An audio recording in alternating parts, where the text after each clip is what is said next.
tell me, how has the practice of dowry evolved over time in India, and what role does it play in the lives of Indian women? What is the difference between race and ethnicity? If you have to make a recipe for innovation in governance, what will be it like? Which happens to be the most important evolutionary marker for the humans to evolve and have a dominance over other species?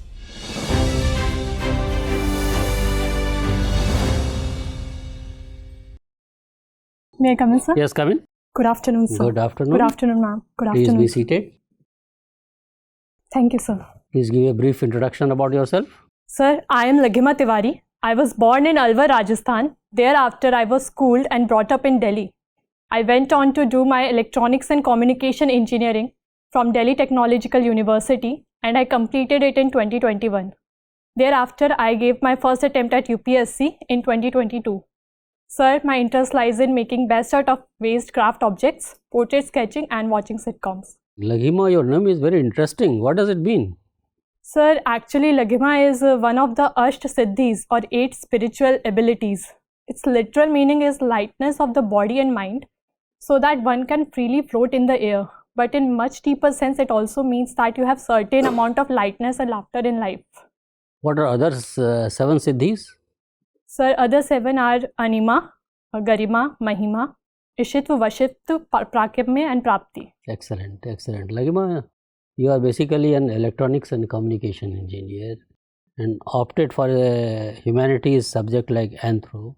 Why a science student should opt or engineering student should opt for a subject like anthro? Sir, my first reason was, sir, electronics and communication engineering is not offered as optional by UPSC and instead electrical engineering is being given. So secondly, I opted anthropology because I think it plays on my strengths, because I had a biology background in 11th and 12th standard. So I started with physical anthropology and slowly I developed an interest in it as I started reading socio-cultural and other parts of anthropology too. Okay, anthropology, how much it has affected your life, study of anthropology, the understanding of society? Sir, firstly, it has induced within me certain sense of cultural sensitivity. I am better able to appreciate other cultures and other practices, especially of tribal cultures. It has allowed me to understand the various demographies and in fact the rural structure of our Indian society. And it has also allowed me to lastly bring about certain amount of culture ecology field, which states that sensitivity towards the environment, as it states that humans are also another part of environment like other animals. So, sir. Okay, Laghima, you must be aware that the dowry system is one of the biggest evils in the society and eating into the vitals of our society. Now, as a student of anthro, tell me, how has the practice of dowry evolved over time in India, and what role does it play in the lives of Indian women?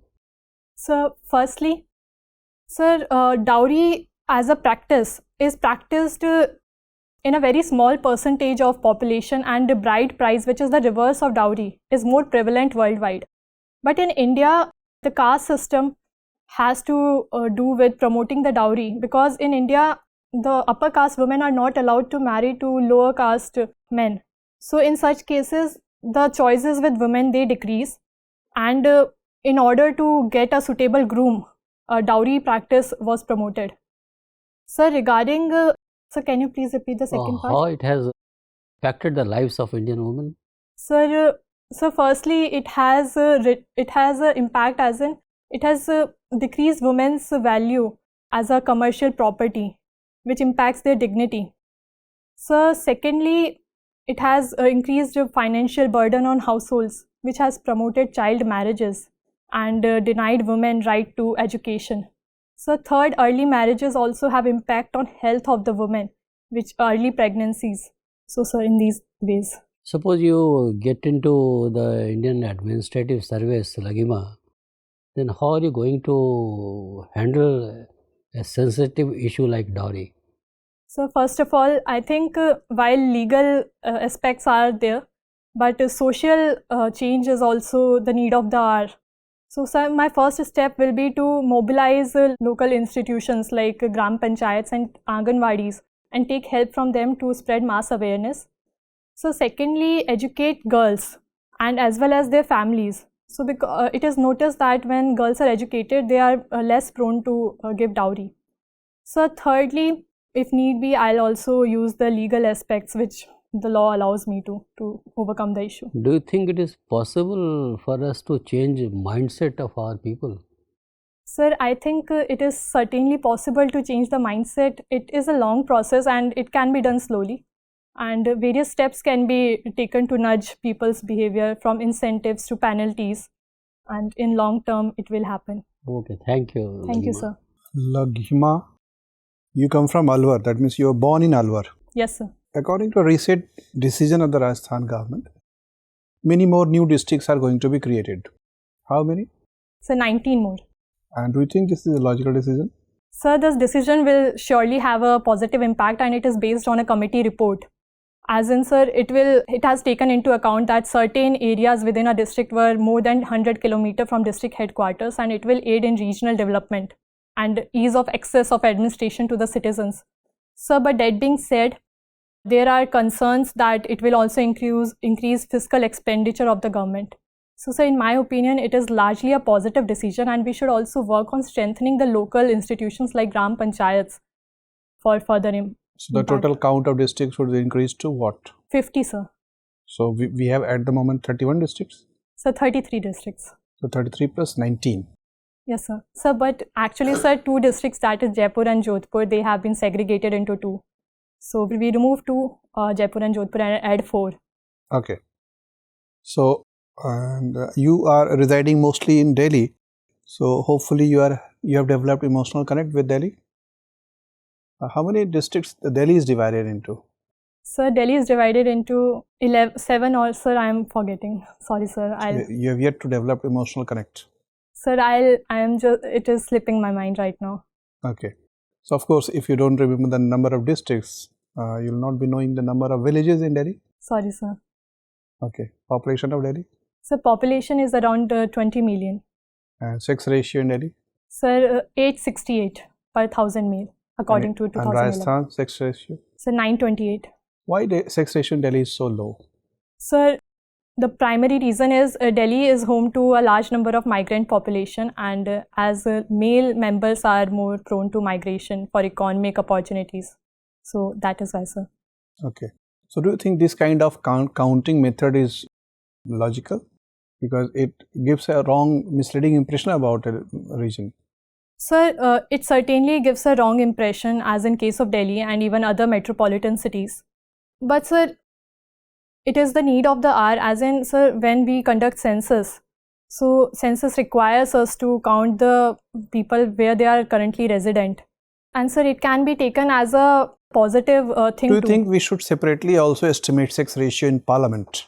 Sir, sex ratio in parliament, sir, it is known that there are 15% of women MPs in parliament, in Lok Sabha particularly. But sex ratio is not the method to count. Yes, sir. We don't count in percent. Yes, so sir. if let's say percentage of women in parliament is 15, what will be the figure of sex ratio in parliament? Sir, it will be around 0.15 into 530 or 550. Okay. And sir, that will be around less than 11. I'm sorry, sir. Okay. And according to a recent projection, sex ratio in India has exceeded 1000. Are you aware of the latest figure? Yes, sir. It is according to NFHS 5 that 1020 females are there. So overall, it is a good news or not so good news? Sir, I feel NFHS 5 survey is done on a smaller scale and it is not a true representative of the real sex ratio. So while it shows that we are moving in a positive direction, but census figures can give a more accurate picture. Okay. For last 2 decades, we are talking about various possibilities and concerns of demographic dividend and demographic nightmare. Now, according to the recent events in the social space, don't you think that demographic nightmare is reflecting increasingly in urban setups? Sir, Demographic dividend or nightmare, as you said, sir. Sir, it is a matter of how we use our demography. So, sir, if we invest in positive things like health and education, it can turn into a demographic dividend. But, sir, your concern, as you mentioned, we are currently lacking in such opportunities for large part of population, though certain positive steps have been taken. But we are working on the same direction to further improve access to education, health, skills. And I am positive, sir, that in the coming years, we'll be able to tap our demographic dividend. My final question. Do you think that in recent times, the political leadership has also misled the adolescent class of citizens into socially undesirable activities, and that is having very indecent reflection of their behavior, also the websites and on digital media? Sir, I'm not able to understand the... Political leadership is misled the adolescent people in India, those who are in the age of group of 13, 14, 18, 19, and their behavioral reflection on the different social media growing increasingly indecent, violating the freedom of speech and expression. Sir, what I understand, sir, it can be because education to a larger extent in today's adolescent people, the quality of education has been decreasing, and the exposure to social media, it has been increasing. So that can be one reason, and social media is largely unregulated. So that can be one reason why such indecent remarks by adolescents are prevalent in social media sites. Yeah, thank you. Thank you, sir. Okay, Laghima, good to know that you work on waste to create the best. Thank you, sir. Tell us one particular creation which is very dear to you. Sir, I created artificial grapes from used foil paper, aluminium foil and black polythene bags. So, sir, that is one creation. Okay. So, in how it has improved your creativity by doing such activities, how it has improved your creativity? Sir, firstly, it allows me the innovative space to think how I can use waste resources. So, secondly, I can make more optimal utilization of resources which are at hand and create best out of it. So thirdly, it has also increased my observation skills and attention to detail. And it also requires a large amount of precision. So sir, in these ways. That's really good. So if you have to make a recipe for innovation in governance, what will be it like? So firstly, the use of digital technology, that is e-governance, and make digital technology more user-friendly and accessible to people. So secondly, empowering the people through social participation, social auditing. So thirdly, easing the or simplification of the governance structure so that the time or the red tapeism which is currently there and even the corruption issues, they are addressed. Okay, fine. You are from Delhi. Tell us the biggest socio-economic problem of Delhi. One single biggest socio-economic problem. Sir, the existence of slum clusters in Delhi. Okay, so what is your solution to this problem? So firstly, I will see if the slum regions are tenable or untenable. If they are tenable, I will promote in situ rehabilitation under Wahan Makan scheme of the government. So secondly, if the slums are untenable, then I will ensure that before relocation, there is arrangements made for rehabilitation to the nearest possible location so that their employment opportunities are not impacted adversely. Okay, good. Recently in Russia-Ukraine war, MiG-29 is in news. Why? Sir, I have limited knowledge, but MiG-29 is an aircraft that has been given to Ukraine. By? By, sir, I'm not sure, but I will like to attempt. Yeah. By Poland, sir. Yeah, you are right. Poland has given 4 MiG-29s. Eh? What is your take on this? This is the first time aircraft has been given to Ukraine in this scenario. How will it shape up the war? Sir, in my opinion, military solution is not the answer to the Ukraine-Russia war, and we should look to a diplomatic solution, because It has been 1 year since the war began, and we have seen that Russia has failed to impose its will on Ukraine, and Ukraine has also not able to change the status quo despite its attempt. So we should understand that military solution will only escalate the war and will not end it. So diplomatic solution, engaging in more talks, and the international community should play a greater role in this. Thank you. Thank you, sir. Laghima, what is the difference between race and ethnicity, and is race actually a concept if you look at it from biological point of view? Ma'am, according to anthropology and biologically, there are 3 main races, Caucasoids and Negroids. I'm forgetting the third one.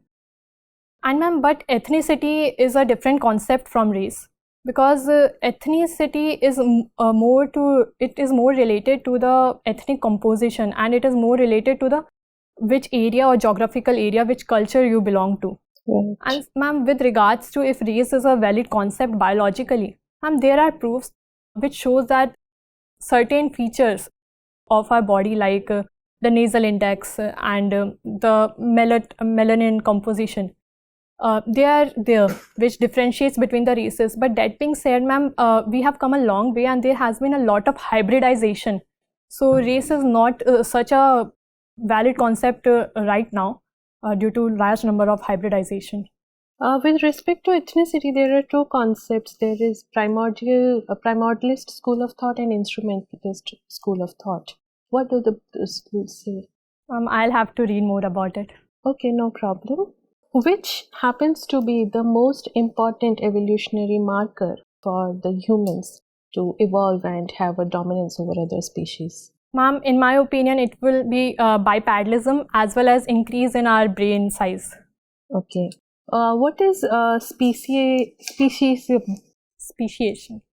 Not speciation, speciesism. Sorry, ma'am, I'll have to read. Okay, what is speciation? Ma'am, speciation, it refers to that over a long period of time due to microevolution.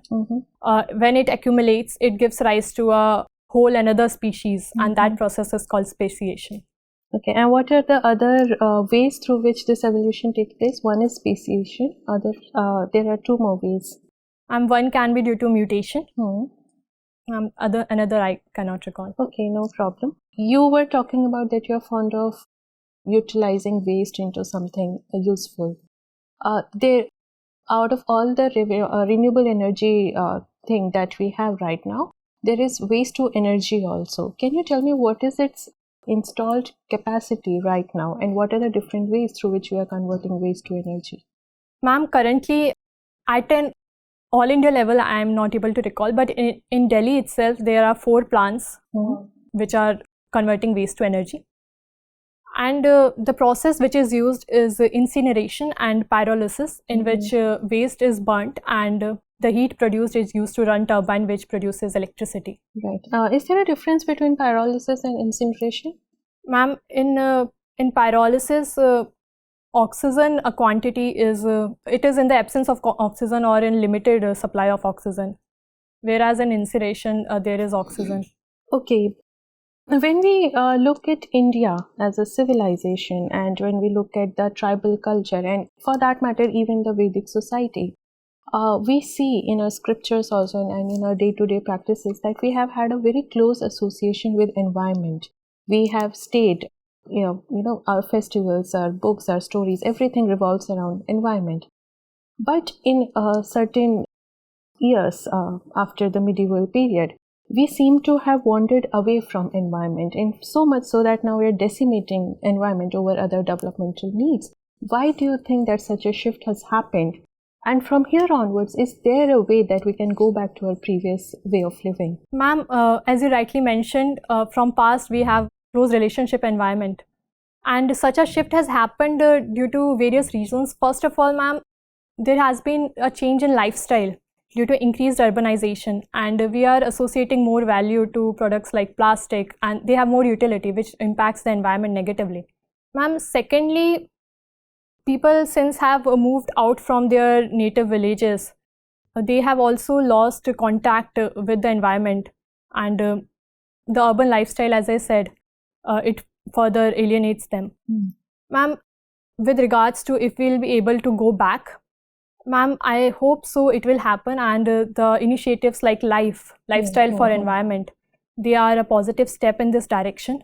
Various other initiatives like circular economy and reuse and 3Rs, which it will further promote it. Okay. Thank you, Laghima. Thank you, ma'am. Laghima, your optional is anthropology, right? So in the post-independence period, right, most of the neighbors of India, like, they more of, went into an authoritarian kind of governance, while the democracy thrived in India.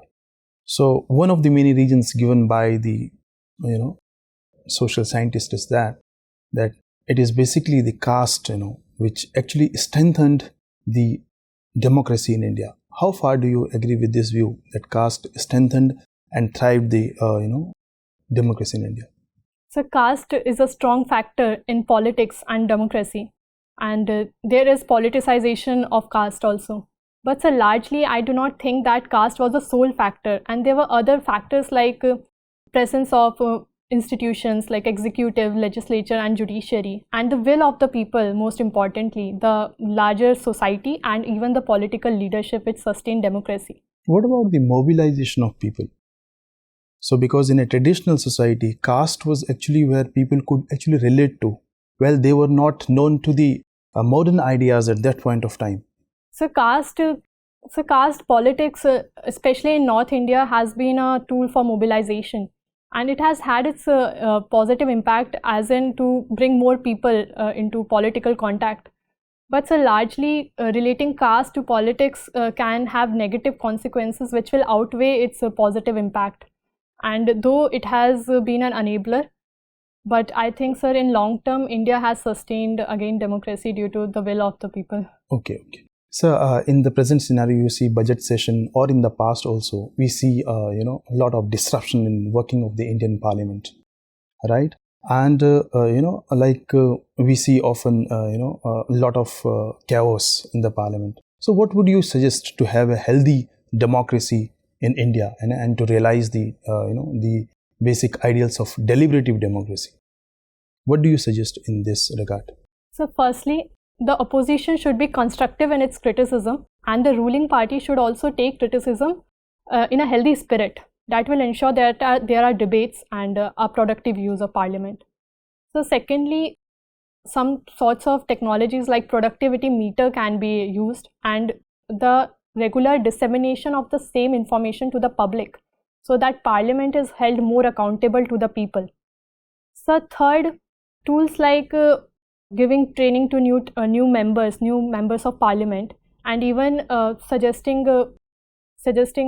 actions against the members who are disrupting the parliament should be taken in a fast track manner, so that a deterrent is created. See, a new concept, or the recent concept of blue economy, is gaining pace, and the initiatives are being taken at many levels, whether at national or international. So tell me about the concept of blue economy.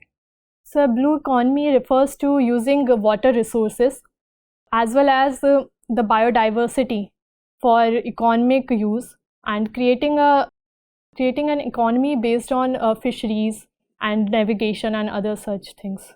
Can you tell about India's initiatives that integrate the concept of blue economy? Sir, one initiative is PM Matsya Sampada Yojana. Sir, apart from this, international collaboration with Norway, with the Scandinavian countries to promote blue economy. Thank you. Laghima, what is the role of women education in the context of population control? Sir, I feel it will have a greater role. Firstly, sir, when women are educated, they have more tilt towards economic opportunities, which delays their marriage age, which can have an impact on population control. So secondly, they can more make informed choice, informed decision. So sir, this will also help control population. Then why is that female contraceptions are more prevalent in our country than male contraceptions? Sir, it shows that the burden of family planning comes on women traditionally, and male counterparts are not held responsible for family planning. So secondly, it is due to the reason it is considered that women's unpaid labor is of lesser value than men's paid labor, which is the reason of such an issue. What do you mean by patriarchy? So patriarchy, it refers to that men are in the control, and the head of the family is men, and the hierarchy also transfers from one generation to another generation in the male line. Do you think that financial independence of women is not enough for changing patriarchal mindset? So financial independence is just one enabler which will help change patriarchal mindset, but other things like support from male counterparts and increased education, health opportunities and access to resources are also important. Okay, thank you very much, Laghima. It was nice talking to you. Your interview is over. You may go now. Thank you, sir. Thank you, ma'am. Thank you, sir.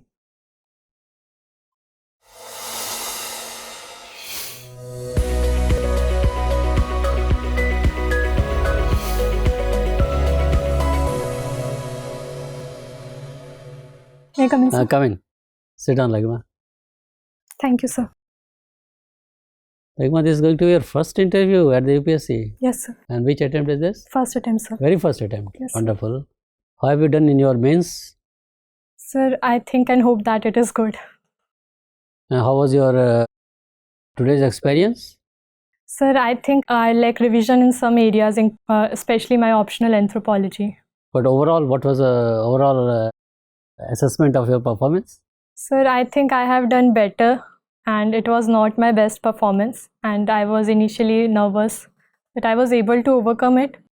But again, I could have framed better answers to some of the questions, especially related to anthropology. Your interview is on 18th April. 18th. A lot of time is there. Laghima, let me tell you at the outset that you are an outstanding candidate. A wonderful candidate to talk to interact with, and we asked you questions on variety of issues, and the way you attempted to answer those questions speaks volumes about your intellectual qualities and your qualities of head and heart. Thank you, sir. So with these words, we will discuss the details of today's progress. So be your natural self, be what you are, and try to answer the questions to the best of your abilities. While answering questions, make sure you didn't do it today. Just as a piece of advice I am giving you, when you go for the interview, make sure that you stay honest throughout the interview session. Honesty is very important for a prospective civil servant.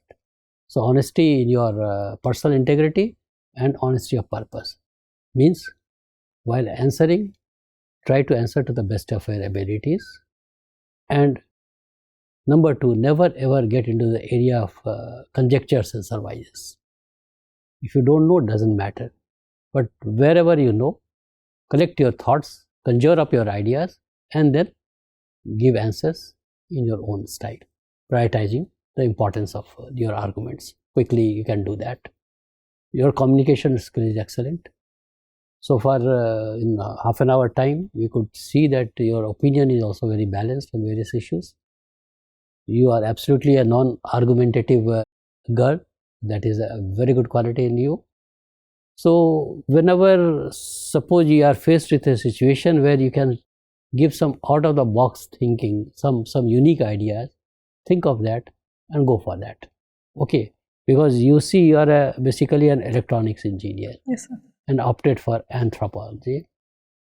We did not ask you any questions on the electronics field due to paucity of time, but prepare yourself thoroughly for that.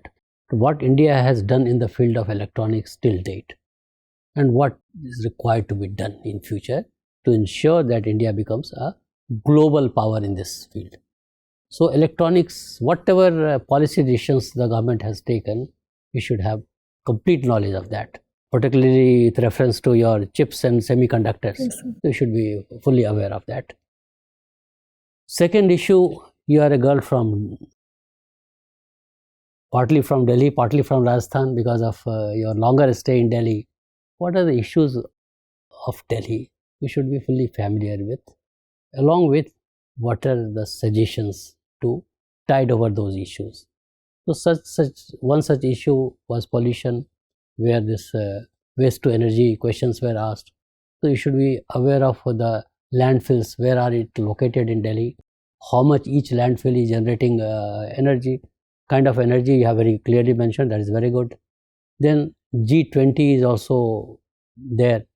So what preparations have been done by the government of Delhi and the central government for Delhi summit, and what are the various other aspects of G20? You should have a bird's eye view of that also.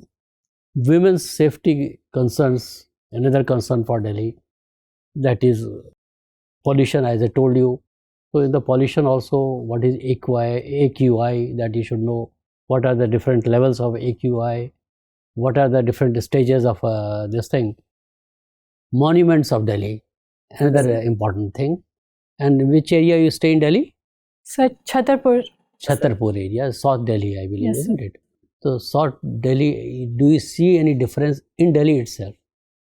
There is a general perception that the girls of South Delhi are more elitist compared to the North Delhi or Eastern Delhi. Do you subscribe to this view? You have to give your arguments for or against, whatever it suits you.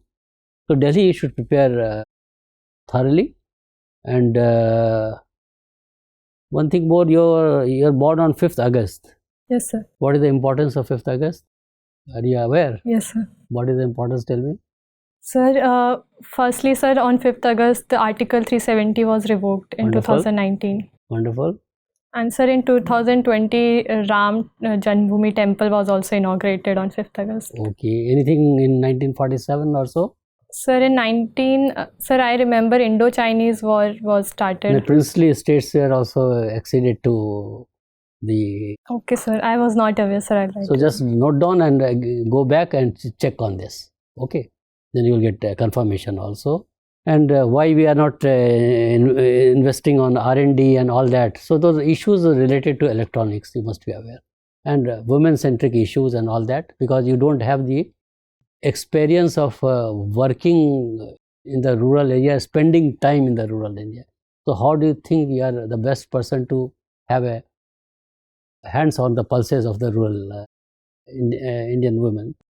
So otherwise you are a wonderful person, and you will be getting very good marks. And if you are really happy with your performance in the mains examination, you will be in the list of selected candidates. Not only the list, you will be ranking very high in the list of selected candidates.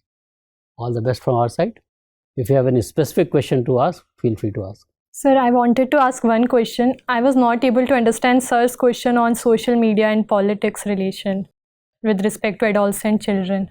Okay, I repeated the question. My question was that, do you feel that present leadership, some political leaders, for their own political gains, are mobilizing the adolescents, and they are nurturing and encouraging them to resort to indecent behaviors? Okay, sir. Basically, it was also a sociological question, whether these politicians are using these adolescents to their advantage or not. Okay, sir. That was the sum and substance of the question. Anyway, it doesn't matter. If you don't understand, ask the concerned board member in a most humble way. Sir, I couldn't appreciate the intent of the questions. For my benefit, could you repeat it? Sir?